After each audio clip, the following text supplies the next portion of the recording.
There's a bigger dream waiting for you, just waiting for you to step into it. Everything you try to do is already done. So when I figured that out, what I'm putting out is what's coming back. Let me get real clear about what it is I'm putting out. Real clear. So I read a book about 1989 called Seed of the Soul. And in that book, Gary Zukav talked about the laws of karma, of the laws of cause and effect, the third law of motion. And in that book, he talked about how your intention is always one with the law. Meaning, before you even think about a thing, you have an intention for the thing. And that the intention is going to determine the outcome. That's why the same people can go to the same church service and somebody walk down the aisle just to be seen to put some money in the church, and somebody else who just goes and just has a little bit to offer. The intention with which you give, the intention with which you serve determines the outcome. So when I figured that out, I went, whoa! I changed everything I did on my show. I called in the producers and I said, from this day forward, I will no longer be speaking to the KKK. I will no longer be speaking to people who are fighting each other in a way that it is damaging to the character of myself and other people who watch.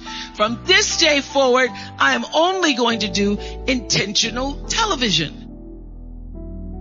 So it is my intention to fulfill the dream of the Creator. It is my intention to live to the highest calling and be pressed to the mark of the highest calling that I have come to do. And when you can ask the Creator, ask that which made you you, what is your dream for me? I guarantee you, instead of you trying to define the dream, what is your dream for me? If you're able to lean into the dream that the universe and all the forces of light and love and power and grace by all the names that we call God has for you, nobody can touch you. Every single day, I would have a pre-show meeting and have the producers come in and state to me, what is your intention?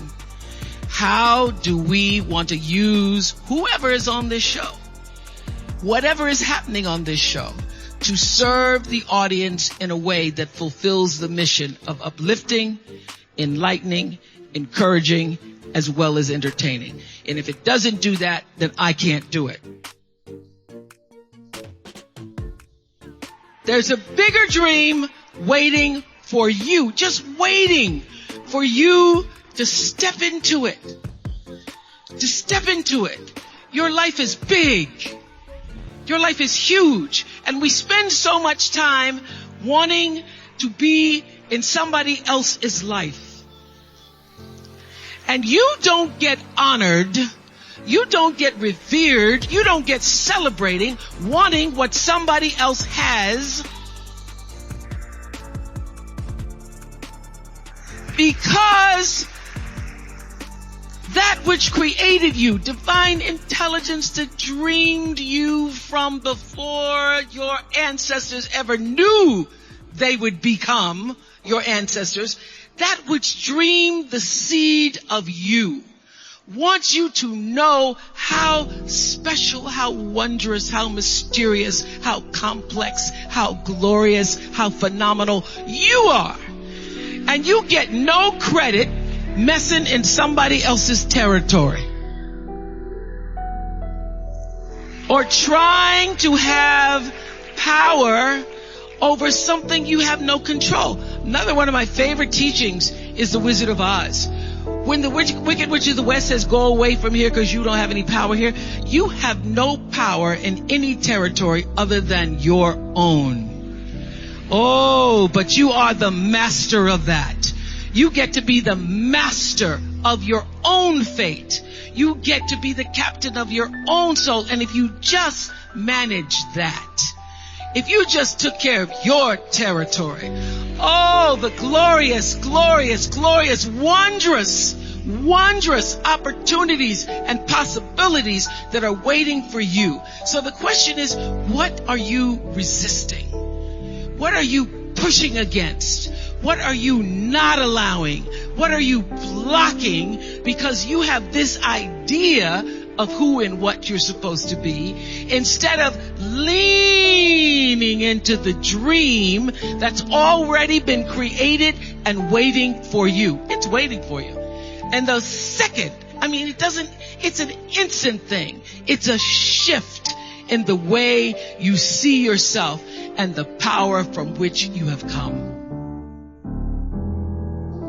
I went through some tough times after I left the Oprah Show. I made a conscious decision that when I felt I had said all that I could say and the audience had heard it, that I would move on and that I would not spend my life regretting or trying to hold on to what used to be or hold on to what I had. So I dreamed this dream of starting a network.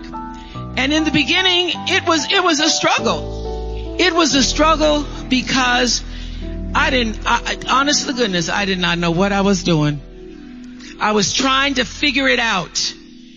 I thought that the Oprah Show audience would follow us to OWN. And then I realized y'all didn't have cable.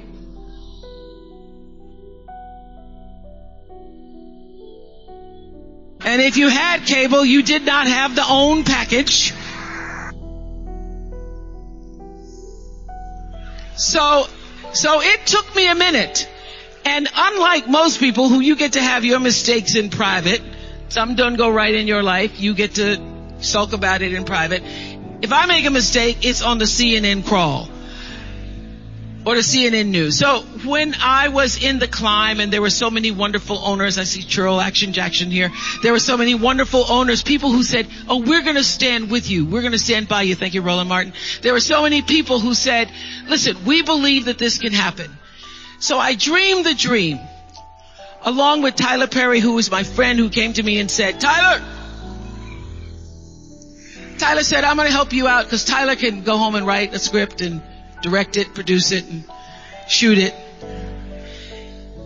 and do it for less money than anybody in Hollywood. So we started with the foundation of have and have nots.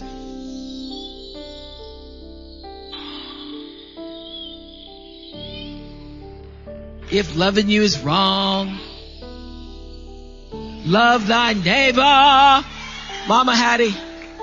And then I started to dream another dream about scripted television, because in the beginning I was told you couldn't do it. You couldn't do it, didn't have enough money to do it. And I dreamed the dream.